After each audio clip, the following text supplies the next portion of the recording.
Well, after all these years, I think it's been 3 actually, still looking pretty dang good. You see out here I've got a little touch of I actually think this is a combination of a little bit of brown patch kind of mixed in here with a little bit of heat stress. But like I said, this was the year that I was going to stop maintaining the yard, and I'm going to hold true to that. Now my son is actually mowing it now. He's taking over the mowing part of it. I'm working on getting his line straight, but he's coming along. But this is non-irrigated tall fescue, turf type tall fescue, and I want to kind of go through the 2 different situations I had here when I started maintaining this, and kind of walk you through and give you some ideas on how you should go about your renovation, if you're going to renovate, or if you're just, you know, you have a okay yard and you want to really step it up a notch and go with that, which you already have. And I've got 2 exceptional examples right here to put in one video. Hey there, it's Pete with GCI Turf. Hope you're having a great day today.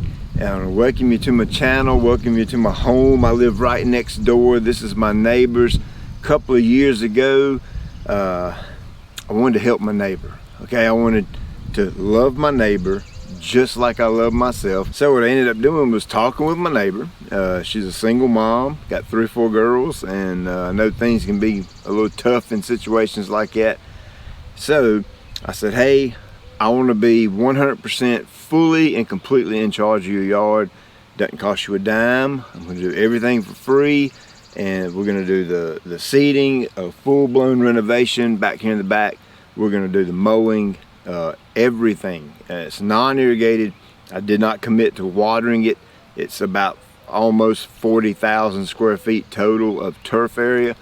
It'd be nearly impossible for me to water that and keep up with the watering on my yard. She agreed to it. She said okay, and we began the journey. Now, just so it's clear, the yard's split up into 2 sections. Okay, that's how we're going to know which section it is which. This section here was existing turf. The turf was just kind of okay and just looked all right, incredibly thin in places. The best I can remember, I would say there was about 70% coverage of fescue. It was already here, already existing. Yeah, it was a few broadleaf weeds here and there, but they're not a concern to me. They're easy to clean up. But I mainly was looking at how much viable turf do I have in this area. And from the home to this tree right here, see this maple, that area was in decent shape. Not excellent shape, it was in decent shape. I would call it excellent now. Again, we're in the first week of July. We're in a little bit of a drought. We've been low 90s to mid 90s, 0 rain in 2 weeks. I have not mowed this in 2 weeks. That's one of the reasons it still looks really good right here. I am preserving this turf by not mowing it to death. A lot of people mow their yards so much when it's dry, they actually are the ones causing the damage. So with patience and perseverance, I'm going to stay off of this as long as I can to preserve her turf. Now when we get back here from the tree back to the fence line back there, this was a different situation. Lots and lots of really difficult and near to impossible to control grassy type weeds.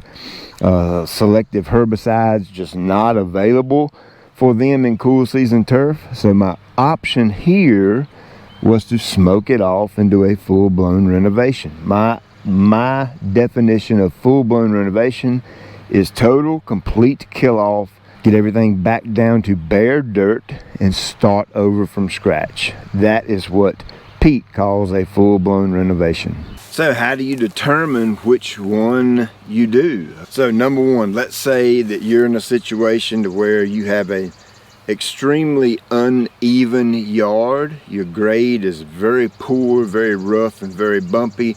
Maybe your installer didn't do that great of a job, or maybe you just inherited that when you bought your new home. whatever the case may be, you have a super uneven, really bumpy yard that it's going to be difficult to patch, grade it out the right way. So that's actually going to be one reason you want to do a renovation. The other reason is if you're wanting to switch grass types, okay? Let's say you have a lot of common Bermuda in your yard and you just don't like it and you want to smoke it off and go to fescue or go to bluegrass or whatever it is, the cool season you want to go with. That's your second reason for renovation. You want to switch grass types. Third reason to renovate would be if you have a lot of grassy type, weedy plants in your existing yard that are just incredibly difficult to control and a lot of times impossible to control using selective herbicides in cool season turf, meaning you can apply a selective herbicide to your yard, it not hurt your fescue or your bluegrass, but take out that undesirable grassy type weed. A lot of them don't exist. I mean, they're just not available on the market. So the only option is to blanket kill the entire thing and start over from scratch. That is what we did back here. The grade was okay. It wasn't perfect by no means. We really wasn't switching grass types because we didn't even have any grass to work with. But we did have a lot of grassy type weeds and just a bunch of junk. It was a salad patch of crap. So we renovated it, right? And now we're left with this. And you've seen some of the after videos. You guys that have been watching me for a while now, you actually watched the entire process of this, start to finish, really cool. Now you can go back and try to find those videos and kind of piece it together and step by step, or I have a renovation guide, okay? It is specifically for folks that want to renovate a yard. I'll link that up in the description below and you can check it out if you want to. So what are some of the negatives that could happen in a renovation? Well, there's a few of them and you need to be aware of them. One is the weather, okay? You don't control it, I don't control it. It is what it is. Matter of fact, I fought 2 hurricanes with this renovation back here. Remember, everything was really good and looking nice and perfect and going in the right direction. And we get hit with 2 hurricanes and it just destroyed my work. What do? Well, you lace up your boots and you get back out there and you fix it, right? What else you gonna do? The next thing you might want to worry about is when you break ground.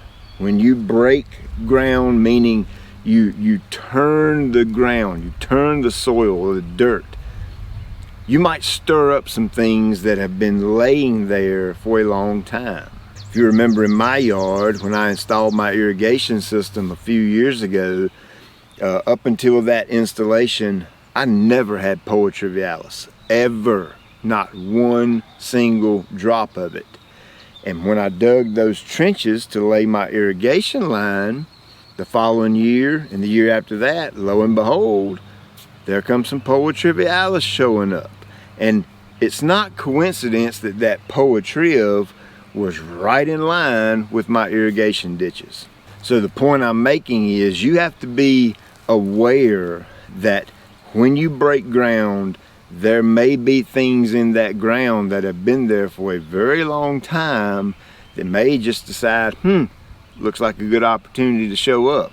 Now, once you do a renovation, you're going to want to maintain that renovation, and that is what my cool season guide does.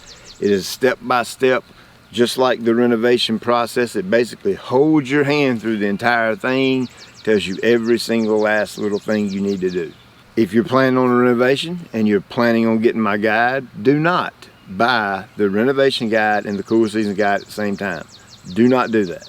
The reason is when you buy my renovation guide and you get an email, there's a link inside that email that will give you 50% off the cool season guide. So you end up saving about 25 bucks there. So don't buy them together, just the renovation guide, and then wait and get the email, and then you can get 50% off the cool season guide. So here's example number 2. The front half of the backyard was in okay shape. I mean, it was decent. It wasn't by no means it wasn't stellar by all means. You can see the pictures and see the videos that I've done in the past, and you can tell that it was just an okay yard. But I made the call that, hey, I've got enough to work with, and basically all I did was start running the academy program. That's all I did, and I followed that step by step by step. Put the fertilizers down at the right place, did the weed controls at the right time, started using my humic acid products, all my Green County liquids and that kind of thing.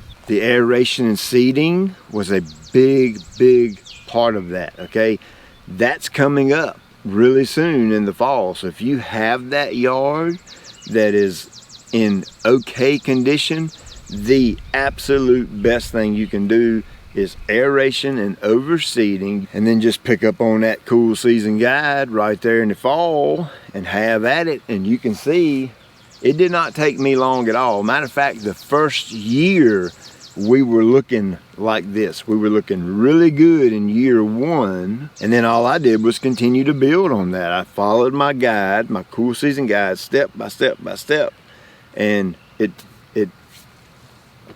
I mean, you tell me. You got to remember with me, yes, this is a business. This is an online business. I need to speak things to you as salespeople would speak to. So if I go to buy a new, matter of fact, I'm trying to buy a new truck right now. I'm mid-40s, and I've never had a new truck. And I'm talking with my dealer, and he's giving me that sales pitch type thing, okay? And I'm expecting it because he's trying to sell me a truck. Well, I'm trying to sell you some yard stuff. So you have to kind of expect a little bit of a sales type pitch in some of these videos, but I am more about showing you than telling you. And if you've been watching for a while, you have watched this yard transform. I kind of had a good idea of what was going to happen here. And of course, we've had a little bit of luck with the rain. It's been mowed correctly for the past 2 years. We've been keeping it cut up high. It's mowed at 4.5 inches right now. And it's actually probably around the 6 or 7 inch in height right now. And I'm not mowing it. I refuse to mow it because we're in a super drought, super hot time with no rain in sight. So I don't want to damage my work. I don't want to ruin my investment that I've made in this yard for the past 2 years. So I really believe that showing you results is the best way to advertise. I mean, that's just the way I've always been. So there you go. Hope that helped. I know some of you's probably on the fence, renovation, or do I work with what I have?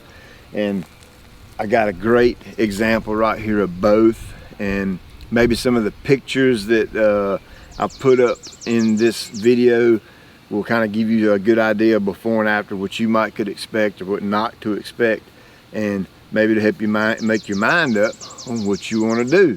If you want to renovate or just pick up on the cool season guide, get your aeration and seeding done, and start running the program, and it will not take long. You'll be right here. Thank you for taking time out of your day. Appreciate you watching. I'll check you later.